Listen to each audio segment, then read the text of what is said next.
ഇതളടരാതെ the symphony of love ഭാഗം 11. പിന്നെ ആലോചനയുടെ ദിവസങ്ങളായിരുന്നു. എന്ത് തീരുമാനമെടുക്കുമെന്ന് കുഴങ്ങി. ശ്രീകുമാർ പറഞ്ഞത് ശരിയാണ്. ഇപ്പോൾ തന്നെ ഒറ്റയ്ക്കായതിന്റെ വിഷമതകൾ അനുഭവിക്കുന്നുണ്ട്. സുദേവ് ഉണ്ടായിരുന്നപ്പോൾ വീട്ടിലൊരാൾ ഉണ്ടെന്നുള്ള ധൈര്യം ഉണ്ടായിരുന്നു. ആവശ്യങ്ങൾ ചോദിക്കാനും പറയാനുമെങ്കിലും മറ്റൊരു ശബ്ദം കൂട്ടിനുണ്ടായിരുന്നു. നിധി ഇപ്പോൾ അധികമൊന്നും സംസാരിക്കാറില്ല. കൂടുതൽ സമയവും കുട്ടികൾക്ക് വയലിൻ ക്ലാസ് എടുക്കാൻ പോകും. വീട്ടിൽ വന്നാൽ മുറിയിൽ വയലിനുമായി കൂടും. അച്ഛൻ മരിച്ചത് താൻ ശ്രദ്ധിക്കാഞ്ഞിട്ടാണെന്ന് അവൾ ഒരിക്കൽ മുഖത്തു നോക്കി പറഞ്ഞു. ഒരു വിധത്തിൽ അത് ശരിയായിരുന്നു താനും. അതിനാൽ ആ വാക്കുകളെ ഖണ്ഡിക്കാൻ പോയില്ല. അതാണ് അവളിപ്പോൾ തന്നിൽ നിന്നും കൂടുതൽ അകലം പാലിക്കുന്നത്. 2 ദിവസം കഴിഞ്ഞപ്പോൾ ശ്രീകുമാർ വന്നു. തന്നോട് പറഞ്ഞ അതേ കാര്യങ്ങൾ അവൻ നിധിയോടും പറഞ്ഞു. കൂർത്ത ഒരു നോട്ടം തന്നിലേക്ക് അയച്ചുകൊണ്ട് അവൾ പറഞ്ഞു, ഒക്കെ അവരവരുടെ ഇഷ്ടം. അഭിപ്രായം പറയാനും അനുവാദം കൊടുക്കാനും ഞാനാര്? അച്ഛനെ ആയുസെത്തിക്കാതെ കൊന്നു. ഇനിയിപ്പോ എന്തോ ആകാലോ. മാമനും ഇതിന് കൂട്ടുവെക്കുക അല്ലേ? എന്റെ മോളെ, നീ ഇങ്ങനൊന്നും പറയല്ലേ. ശ്രീകുമാർ മോളെ ശാസിച്ചു. മോൾക്ക് ഇഷ്ടമില്ലെങ്കിൽ വേണ്ട ശ്രീ, താൻ ഇടയ്ക്ക് കയറി പറഞ്ഞു. അയ്യോ, എന്റെ ഇഷ്ടമൊന്നും നോക്കണ്ട. ഞാൻ ഏതായാലും 1 വർഷത്തിനുള്ളിൽ ഇവിടുന്ന് പോവും. പിന്നെ മകള് കാരണമാണ് ഒറ്റയ്ക്കായതെന്ന് പറയരുത്. അവൾ ഇരുണ്ട മുഖത്തോടെ മുറിയിൽ കയറി വാതിലടച്ചു. ആലോചിച്ചപ്പോൾ ഇതിന് സമ്മതിക്കുന്നതാണ് നല്ലതെന്ന് തോന്നി. നിധിയുമായി ഇനി നന്നായി പോകില്ല. മനസ്സുകൊണ്ട് അവൾ തന്നെ വെറുത്തു. സാരമില്ല, എന്നാലും അവളുടെ അച്ഛൻ അവളുടെ മനസ്സിൽ സൂര്യനായിരിക്കട്ടെ. താൻ അനുഭവിച്ചതൊന്നും മോളോട് പറഞ്ഞിട്ട് അവളെ കൂടി സുദേവനെ വെറുപ്പിക്കാൻ ഇഷ്ടപ്പെട്ടില്ല. അങ്ങനെ രജിസ്റ്റർ ഓഫീസിൽ വെച്ച് വിവാഹം നടന്നു. അതും നിധിക്ക് ബാംഗ്ലൂർ ഗവേഷണത്തിന് അഡ്മിഷൻ കിട്ടിയതിന് ശേഷം. വിവാഹം കഴിഞ്ഞപ്പോൾ നിധി സുദേവിന്റെ വീട്ടിലേക്ക് മാറി. സുദേവിന്റെ അനുജനും ഭാര്യയുമാണ് അവിടെയുള്ളത്. ആ വീട്ടിൽ അവൾ അധിക ദിവസം നിൽക്കില്ല എന്നറിയാമായിരുന്നു. അനുജന്റെ ഭാര്യയ്ക്ക് അവളുടെ ബന്ധുക്കളോട് മാത്രമേ പ്രതിപത്തി ഉണ്ടായിരുന്നുള്ളൂ. താൻ വിചാരിച്ചതുപോലെ സംഭവിച്ചു. നിധി ഒരാഴ്ചയ്ക്ക് ശേഷം തിരികെ വീട്ടിൽ വന്നു. അതറിഞ്ഞ ശ്രീകുമാറും ഭാര്യയും അവളോടൊപ്പം വന്നു നിന്നു. വിശ്വേട്ടന്റെ വീട്ടിൽ കുട്ടികൾ തന്നെ ഇരു കൈയും നീട്ടി സ്വീകരിച്ചു. സ്വന്തം അമ്മയെപ്പോലെയായിരുന്നു അവർക്ക് താൻ. നിധിയേച്ചിയെ കൂടി ഇങ്ങോട്ട് കൂട്ടണമെന്ന് അവർ ഇടയ്ക്കിടെ പറയും. അതിനവർ പോയതുമാണ്. പക്ഷേ അപമാനിതരായാണ് തിരികെ വന്നത്. അതോടെ അവരും അവളുടെ കാര്യം മിണ്ടാതായി. ശ്രീകുമാറിനെ വിളിച്ചപ്പോഴാണ് നിജസ്ഥിതി അറിഞ്ഞത്. എന്റെ അമ്മയെ നിങ്ങൾ മുഴുവനായി എടുത്തോ, എനിക്ക് വേണ്ട എന്ന് മുഖത്തടിച്ചു പറഞ്ഞു പോലും. നാട്ടുകാരും കുറെ പഴി പറഞ്ഞു. സുദേവ് മരിച്ച് 1 വർഷം ആകാറായപ്പോഴായിരുന്നു വിവാഹം. പക്ഷേ നാട്ടുകാരും ബന്ധുക്കളും പറയുന്നത് 6 മാസം തികഞ്ഞില്ല എന്ന്. പറയട്ടെ, അവരുടെ കയ്യിലല്ലല്ലോ തന്റെ ജീവിതം. ലതേ, എന്താ വിശ്വേട്ടാ? വിശ്വനാഥന്റെ വിളി കേട്ടപ്പോൾ ചിന്തകളെ കുടഞ്ഞെറിഞ്ഞ് വർത്തമാനകാലത്തിന്റെ യാഥാർത്ഥ്യത്തിലേക്ക് തിരികെ വന്നു. ശ്രീ എന്ന് വിളിക്കാനായിരുന്നു അദ്ദേഹത്തിന് ഇഷ്ടം. എന്റെയും മക്കളുടെയും ശ്രീത്വം താനാണടോ എന്ന് പറഞ്ഞാണ് അങ്ങനെ വിളിച്ചത്. പക്ഷെ അങ്ങനെയാണ് സുദേവ് വിളിച്ചിരുന്നത്. അതിനാൽ അത് വേണ്ട എന്ന് കർക്കശമായി വിലക്കി. ഓക്കെ, എങ്കിലും വിളിക്കുന്നില്ല. ശ്രീയെ വേണ്ടെന്നായി, ലത എന്ന് വിളിക്കാം. അപ്പൊ പിന്നെ കുഴപ്പമില്ലല്ലോ. പൊട്ടിച്ചിരിച്ചുകൊണ്ടാണ് അദ്ദേഹം അത് പറഞ്ഞത്. മക്കൾ അമ്മ എന്ന് തന്നെ വിളിച്ചു.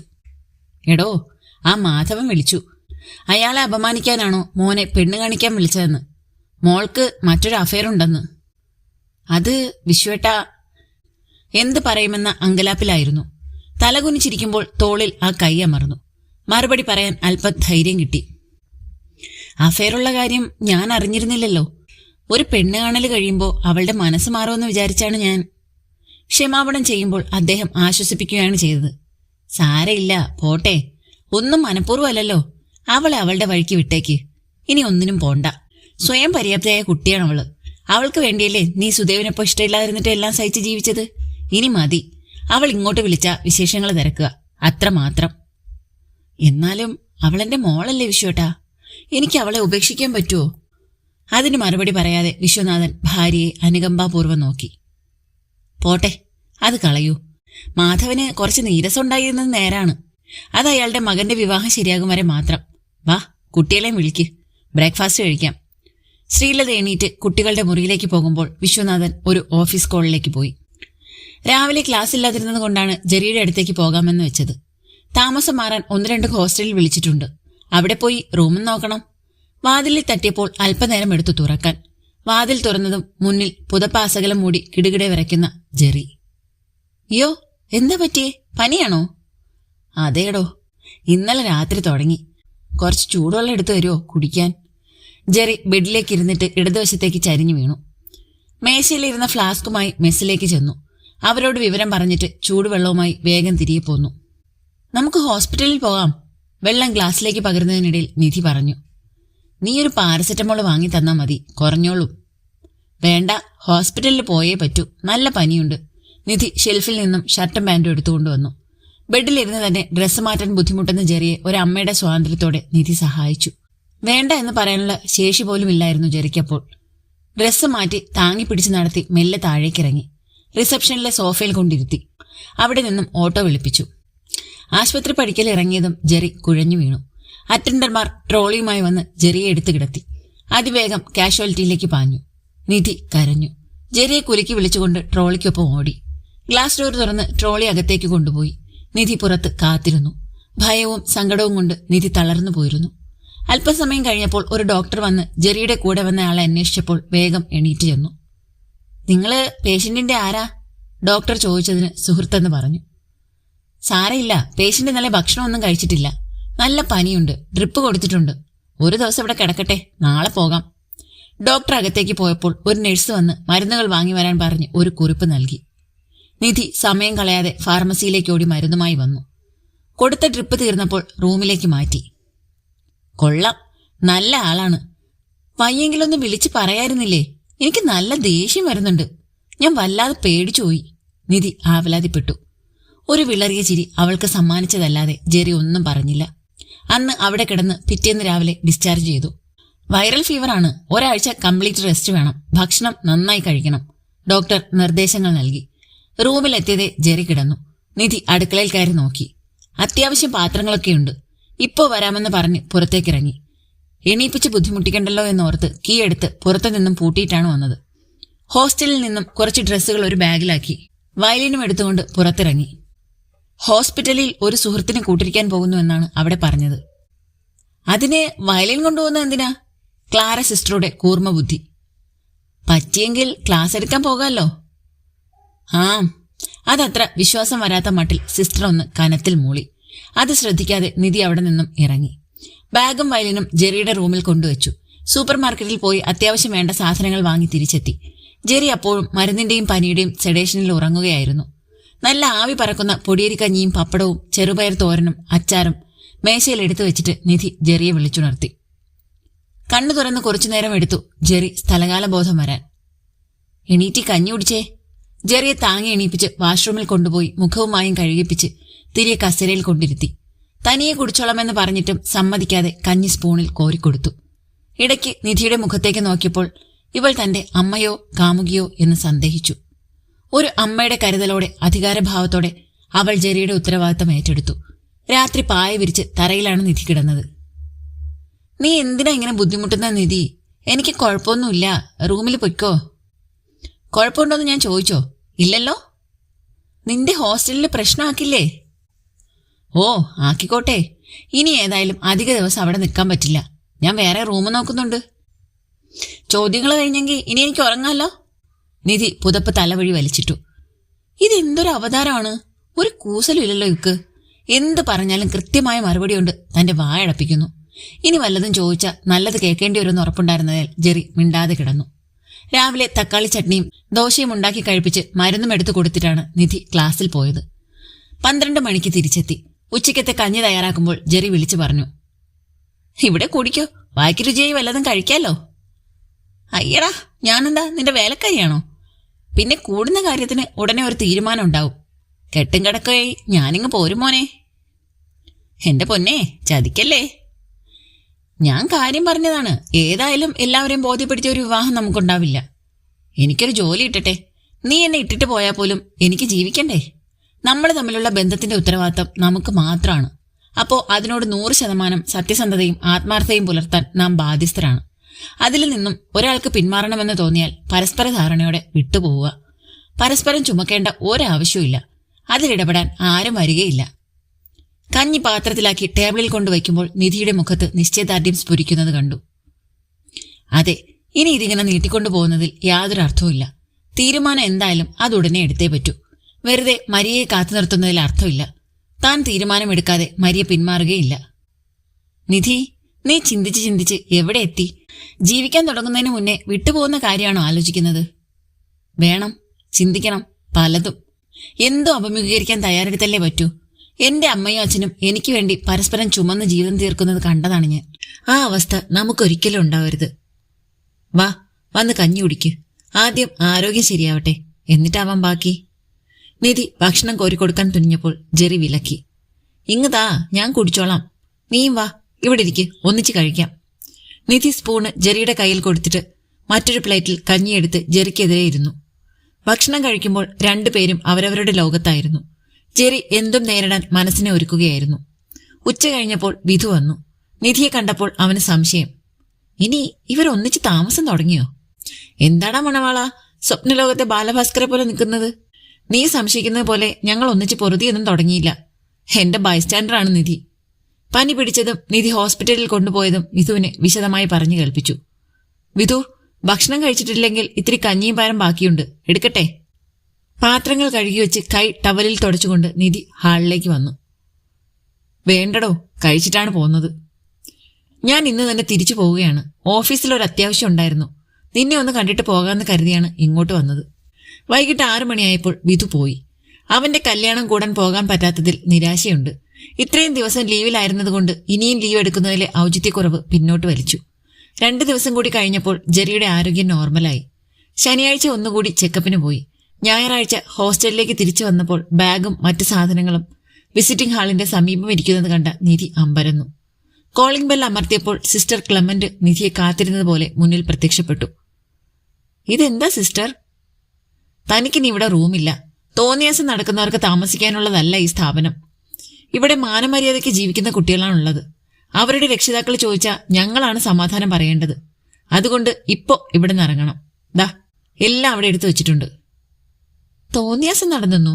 എന്ത് തോന്നിയാസം? ഓ, ഒന്നും അറിയാത്തതുപോലെ. പൂച്ച പാല് കുടിക്കുന്നത് ആരും അറിയില്ലെന്ന വിചാരം. കഴിഞ്ഞ 3-4 ദിവസം താൻ എവിടെയാണ് താമസിച്ചത്? ഞാൻ എല്ലാം അറിഞ്ഞു. ഓ, അതാണോ? ഒരു സുഹൃത്ത് പനി പിടിച്ച അബോധാവസ്ഥയിൽ കിടന്നപ്പോ ആശുപത്രിയിൽ എത്തിച്ച് ശുശ്രൂഷിച്ചതിനാണോ സിസ്റ്ററിന്റെ നോട്ടത്തിൽ തോന്നിയാസം? ദേഷ്യവും അപമാനവും കൊണ്ട് വിറയ്ക്കുകയായിരുന്നു. അതൊരു പെൺസുഹൃത്തായിരുന്നെങ്കിൽ ശരി. ഇതിപ്പോ ഒറ്റയ്ക്ക് താമസിക്കുന്ന പുരുഷന്റെ കൂടെ പോയി താമസിച്ചിട്ട് ന്യായം പറയുന്നോ? കൊള്ളാം. ബാഗും മറ്റു സാധനങ്ങളും ഓരോന്നായി എടുത്ത് പുറത്തു വെച്ചിട്ട് നിധി സിസ്റ്ററിന്റെ സമീപത്തേക്ക് വന്നു. അതെ സിസ്റ്ററെ, വിശുദ്ധമായ ഈ കുപ്പായിട്ടോണ്ട് നടന്നാൽ മാത്രം പോരാ, ഉള്ളിലുണ്ടാവണം വിശുദ്ധി. ഒരാണും പെണ്ണും ഒന്നിച്ച് താമസിച്ച ലോകം അവസാനിച്ചു പോകുമെന്ന് കരുതുന്ന സിസ്റ്റർ പോലുള്ളവർക്ക് സൗഹൃദത്തിന്റെ വിലയൊന്നും അറിയില്ല. കുറെ ഡിഗ്രികളും കയ്യിൽ പിടിച്ച് മോട്ടിവേഷൻ ക്ലാസ്സുകൾ എടുത്തതുകൊണ്ടൊന്നും ആയില്ല. നല്ല തെളിച്ചമുള്ള വലിയൊരു മനസ്സ് വേണം. വാനിറ്റി ബാഗും വയലിനും ഒന്നുകൂടി തോളിലേക്ക് കയറ്റിയിട്ട് നിധി അവിടുന്ന് ഇറങ്ങി.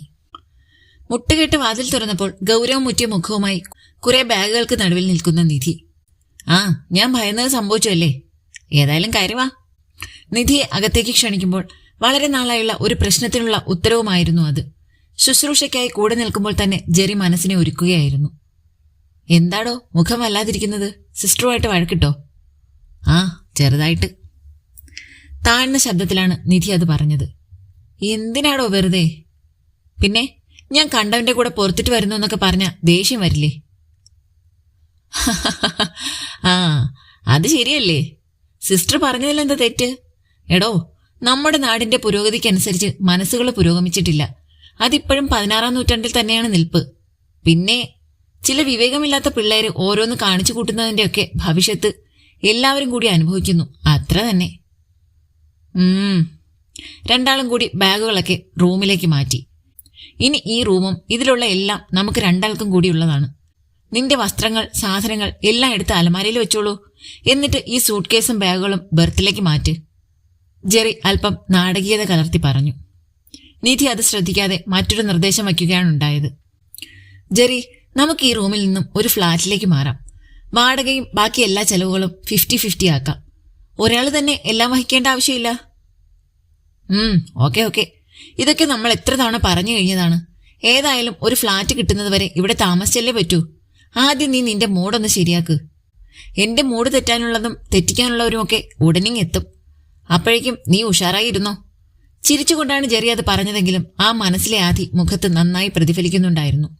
തൊഴുത്തിൽ കെട്ടിയിട്ട് വളർത്തിയ പശു കയറി പൊട്ടിച്ച് പുറത്തിറങ്ങിയപ്പോൾ ഉണ്ടായ ഒരു വെപ്രാളം പോലെ തോന്നിയത്. അതോർത്തപ്പോൾ നിധിയുടെ ഉള്ളിൽ ഊറിയ ചിരി ചുണ്ടിൽ പ്രതിഫലിച്ചത് ജെറി കണ്ടുപിടിച്ചു. എന്താടോ, മനുഷ്യനെ കുഴിയിൽ ചടിച്ചിട്ട് നിന്ന് ചിരിക്കുന്നോ? ഹേയ്, ഞാനൊരു ഉപമയോർത്ത് ചിരിച്ചതാണ്. ഉപമയോ? ആ, കേട്ടിട്ടില്ലേ ഉപമയെന്ന്? ജെറിയുടെ നിൽപ്പം ഭാവവും കണ്ടപ്പോൾ ഒരു കൊച്ചുകുട്ടിയുടെ നിഷ്കളങ്കത തോന്നി. അടുത്തു ചെന്ന് കഴുത്തിലൂടെ കൈയിട്ട് ആ ചുണ്ടത്ത് അമർത്തി ഒരു മുത്തം നൽകി. ഹാവൂ, ഈ മീശ നന്നായി വേദനിച്ചുട്ടോ. വേദനിച്ചോ? വേദനിച്ചുല്ലേ? നിധിയുടെ മുഖം ബലമായി പിടിച്ചുയർത്തി നിറയെ അമർത്തി അമർത്തി ചുംബിച്ചിട്ട്, ഇപ്പൊ എങ്ങനെയുണ്ട്? ഹോ, മുഖം മുഴുവൻ തുളഞ്ഞു പോയിന്ന് തോന്നുന്നു. ഇന്ന് തന്നെ പോയി ഷേവ് ചെയ്ത് മുടിയും വെട്ടിയിട്ട് മുറിയിൽ കയറിയാൽ മതി. ഒരാഴ്ചത്തെ വളർച്ചയുള്ള ആ മീശരോമങ്ങൾ മുഖത്തുരസിയ സുഖദമായ അനുഭവത്തിൽ ആ പെൺമനസ്സ് ആനന്ദം കൊണ്ടു. എന്നാ വേഗം ഡ്രസ്സ് മാറി വരാം, ഇപ്പൊ തന്നെ പോവാം. ഒരു ഔട്ടിങ്ങും ആകട്ടെ, കുറെ നാളായില്ലേ ഒന്ന് വെളിയിലിറങ്ങിയിട്ട്. പുറത്തേക്കിറങ്ങുമ്പോൾ നിധി പറഞ്ഞു, നിനക്ക് ബൈക്ക് എടുക്കാനുള്ള ആരോഗ്യം ആയില്ലല്ലോ, നമുക്ക് ഓട്ടോയിൽ പോവാം.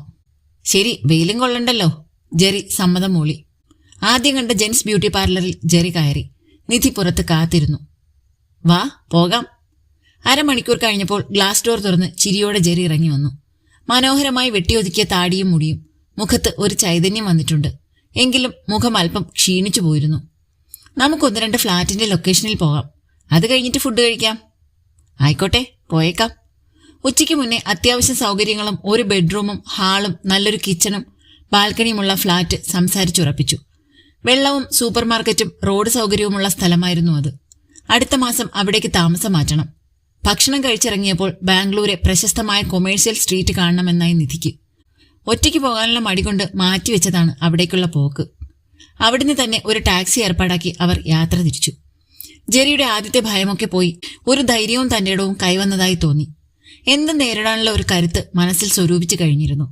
സ്ട്രീറ്റിലെത്തുമ്പോൾ ഉച്ച കഴിഞ്ഞതിനാൽ അവിടെ നല്ല തിരക്ക് അനുഭവപ്പെട്ടു. ഓരോ ഷോപ്പിന് മുന്നിലൂടെയും അവിടെയുള്ള ശേഖരങ്ങൾ കണ്ട് ആസ്വദിച്ചു. ഇഷ്ടപ്പെട്ട കുറച്ച് വസ്ത്രങ്ങളും ഒന്ന് രണ്ട് ജോഡി ചെരുപ്പുകളും വാങ്ങി. ഷോപ്പിങ്ങിന്റെ ഒരു മായാലോകം തന്നെയായിരുന്നു അത്. ജെറിയുടെ കൈയും പിടിച്ച് ചേർന്ന് നടക്കുമ്പോൾ ജീവിതത്തിന് പുതിയൊരു അർത്ഥം കൈവന്നതുപോലെ തോന്നി. ജെറി ഇടയ്ക്കിടെ ചിന്തയിലേക്ക് ആഴ്ന്നു പോകുന്നു എന്ന് തോന്നുമ്പോൾ വെറുതെ കൈത്തണ്ടയിൽ നുള്ളി. ഇപ്പൊ തന്നെ ഇവിടെ ഇട്ടിട്ട് പോണോ? ജെറി കൃത്രിമ ഗൗരവം നടിച്ചു. സന്ധ്യയായപ്പോൾ സ്ട്രീറ്റിലെ ബൾബുകളെല്ലാം തെളിഞ്ഞ് അവിടം ഒരു പരദീസ പോലെ മനോഹരമായി. 7:30 ആയപ്പോൾ ഫുഡ് കഴിച്ചിട്ട് തിരികെ പോന്നു. ഇനി ഒരിക്കൽ രാവിലെ വരണം ജെറി. ഇന്ന് സമയം വൈകിയതുകൊണ്ട് മുഴുവനും കാണാൻ പറ്റിയില്ല. കാറിലിരിക്കുമ്പോൾ നിധി ആവശ്യപ്പെട്ടു. വരാം, അതിനിനി ഇഷ്ടം പോലെ സമയമുണ്ടല്ലോ. ജെറി അതിനെ അനുകൂലിച്ചു. രാത്രി വൈകിയാണ് അവർ തിരിച്ചെത്തിയത്. ക്ഷീണം കാരണം രണ്ടാളും വേഗം ഉറങ്ങി. 7:30 അലാം സെറ്റ് ചെയ്തത് അടിച്ചപ്പോൾ നിധിയാണ് ആദ്യം ഉണർന്നത്. സമീപം ജെറി നല്ല ഉറക്കം. ജെറി എണീക്ക്, ഓഫീസിൽ പോണ്ടേ? തട്ടി വിളിച്ചപ്പോൾ ജെറി കണ്ണു തുറന്നു. അല്പനേരം കൂടി അങ്ങനെ കിടന്നു. ഇന്നലത്തെ സംഭവങ്ങൾ ഒരു സ്വപ്നമായിരുന്നോ എന്നൊന്ന് വിശകലനം ചെയ്തു നോക്കി. സത്യം തന്നെയെന്ന് മനസ്സിനെ ബോധ്യപ്പെടുത്തി എണീറ്റിരുന്നു. അപ്പോഴേക്കും നിധി കുളിയൊക്കെ കഴിഞ്ഞ് വന്നിരുന്നു. Good morning dear.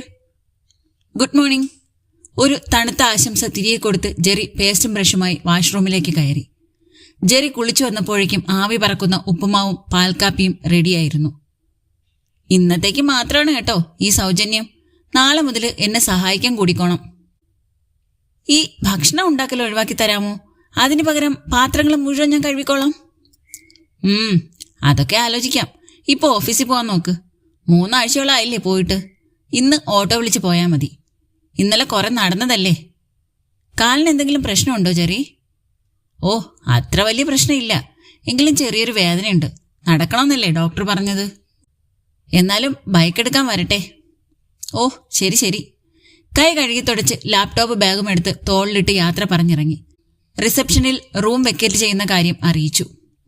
പിന്നാലെ നിധിയും ഇറങ്ങി. നിധി രാവിലത്തെ ക്ലാസ് കഴിഞ്ഞ് റൂമിലേക്ക് പോന്നു. റൂമെല്ലാം അടുക്കിപ്പെറുക്കി വൃത്തിയാക്കി. അലക്കാനുള്ള തുണികളെല്ലാം വാഷിംഗ് മെഷീനിൽ എടുത്തിട്ടു. എല്ലായിടവും തുടച്ചു. ബെഡിൽ പുതിയ ഷീറ്റ് വിരിച്ചു. കഴിക്കാൻ പുലാവ് ഉണ്ടാക്കി സോസും കൂട്ടി കഴിച്ച് ഒന്ന് മയങ്ങി. 3 മണിക്കുണർന്ന് കാപ്പി വെച്ച് കുടിച്ച് വൈകുന്നേരത്തെ ക്ലാസ്സിന് പോയി. ശ്രാവണെന്ന് നേരത്തെ എത്തിയിട്ടുണ്ടായിരുന്നു. ജെറിയും താനും ഒന്നിച്ച് താമസം തുടങ്ങിയെന്ന് കേട്ടപ്പോൾ ശ്രാവണിന്റെ പുരികം ചുളിഞ്ഞു. വാട്ട്? അവിശ്വസനീയതയോടെ അയാൾ മുഖമുയർത്തി. ഉണ്ടായ സംഭവങ്ങൾ അയാളെ പറഞ്ഞു കേൾപ്പിച്ചു. എടോ, ഇതൊക്കെ വലിയ റിസ്ക് അല്ലേ? നിന്റെ ഭാവി ജീവിതത്തിന് എന്താണ് ഒരു സെക്യൂരിറ്റി? സെക്യൂരിറ്റി ഞങ്ങളുടെ പരസ്പര വിശ്വാസമാണ് ശ്രാവൺ. അത് തകർന്നാൽ ഏത് ദാമ്പത്യം പോലെ ഇതും തകരും, അത്ര തന്നെ. എന്നാലും ഇതിത്തിരി കടന്നുപോയില്ലേ? ഇല്ല, ഇത് ഞങ്ങൾ തിരിച്ചും മറിച്ചും ആലോചിച്ചെടുത്ത തീരുമാനമാണ്. അല്പം നേരത്തെ ആയിപ്പോയി എന്നേ ഉള്ളൂ. നീ ഒരു ലേഡിയാണ്. അതിനാൽ നിനക്കാണ് റിസ്ക് കൂടുതൽ. അതോർത്ത് ഞാൻ പറഞ്ഞതേ ഉള്ളൂ. നിങ്ങളുടെ ഇഷ്ടം. All the best. കുട്ടികൾ വരാൻ തുടങ്ങിയതുകൊണ്ട് ആ സംസാരം അവിടെ തീർന്നു. നിധി ക്ലാസ്സിലേക്ക് പോയി. ജെറിക്ക് ഓഫീസിൽ കുറച്ച് ജോലികൾ തീർക്കാനുണ്ടായിരുന്നതിനാൽ വൈകി. അതിനാൽ തിരിച്ചു വരുന്ന വഴിക്ക് നിധിയെയും കൂട്ടിയാണ് റൂമിലേക്ക് പോയത്. ഫ്രിഡ്ജിൽ നിന്നും പാലെടുത്ത് ചായയ്ക്ക് വെള്ളം വെച്ചു. തുണികൾ മെഷീനിലുണ്ട്, അതിൽ വെള്ളം നിറച്ചൊന്ന് ഓണാക്ക് ജെറി. കണ്ടെയ്നറിൽ നിന്നും സ്നാക്സ് എടുക്കുകയായിരുന്നു നിധി. ഓക്കെ. വാഷ്റൂമിൽ നിന്നും ഇറങ്ങി നേരെ വാഷിംഗ് മെഷീന്റെ സമീപത്തേക്ക് ജെറി നടന്നു. ജീവിതത്തിലെ മധുരതരമായ ദിവസങ്ങൾ യാതൊരു അലോസരങ്ങളുമില്ലാതെ കടന്നുപോയിക്കൊണ്ടിരുന്നു. എന്നാണിത് വീട്ടിലറിയുക എന്ന ഒരു വേവലാതി മാത്രമേ ജെറിക്കുണ്ടായിരുന്നുള്ളൂ. സ്വർഗീയ അനുഭൂതികൾ പകർന്ന രാത്രികളും ആനന്ദതുന്ദിലിതമായ പകലുകളും മധുചഷകവുമായി അവരോടൊപ്പം സഞ്ചരിച്ചുകൊണ്ടിരുന്നു. പുതിയ ഫ്ളാറ്റിലേക്ക് താമസം മാറി. പുതിയ കാറ് വാങ്ങിച്ചു. നിധിയുടെ ഡോക്ടറേറ്റ് ദാന ചടങ്ങ് കോളേജിൽ വെച്ച് നടന്നപ്പോൾ ജെറി മുൻനിരയിൽ തന്നെ ഉണ്ടായിരുന്നു. കർണാടക ഗവർണറാണ് ഡോക്ടറേറ്റ് നൽകിയത്. ആദരവോടെ അത് ഏറ്റുവാങ്ങി ജെറിയെ നോക്കി അഭിമാനത്തോടെ നിധി പുഞ്ചിരിച്ചു. ഇനി മുതൽ അവൾ വെറും ശ്രീനിധിയല്ല, ഡോക്ടർ ശ്രീനിധി എസ് കടമ്പോടാണ്. ഗീതാഞ്ജലിയിൽ തന്നെ ജോയിൻ ചെയ്യാൻ മാനേജ്മെന്റ് നിർബന്ധിച്ചതിനാൽ അവിടെ തന്നെ തുടരാൻ തീരുമാനിച്ചു. ഇനി ശ്രാവണിന്റെ ഇൻസ്റ്റിറ്റ്യൂട്ടിൽ പോകുന്നത് നിയമവിരുദ്ധമാണ്. അതിനാൽ മാളവിക റെസ്റ്റോറന്റിൽ ശ്രാവണിനും കുട്ടികൾക്കുമായി ഒരു പാർട്ടി പിറ്റേന്ന് വൈകിട്ടത്തേക്ക് അറേഞ്ച് ചെയ്തു. നേരത്തെ അവർക്ക് ഇൻവിറ്റേഷൻ കൊടുത്തിരുന്നു. അതിന്റെ കാര്യങ്ങൾക്കായി റെസ്റ്റോറന്റിൽ എത്തുമ്പോൾ അവിടെ മരിയയും സുഹൃത്തുക്കളും കാപ്പി കുടിക്കാനിരിക്കുന്നു. നിധിയാണ് ആദ്യം അവളെ കണ്ടത്. ജെറി, അതാ അവിടെ മരിയ. നിധി ജെറിയുടെ കാതിൽ മെല്ലെ പറഞ്ഞു. എവിടെ? നിധി ചൂണ്ടിയ ഭാഗത്തേക്ക് നോക്കുമ്പോൾ അവിടെ തങ്ങളെ നോക്കിയിരിക്കുന്നു മരിയ. ഇനി മിണ്ടാതെ പോകുന്നത് ശരിയല്ലല്ലോ. അതിനാൽ നിധിയോട് അകത്തേക്ക് പോയിക്കൊള്ളാൻ പറഞ്ഞിട്ട് മരിയയുടെ സമീപത്തേക്ക് ചെന്നു. തുടരും. അടുത്ത പാർട്ടുമായിട്ട് അടുത്ത ദിവസം കാണാട്ടോ.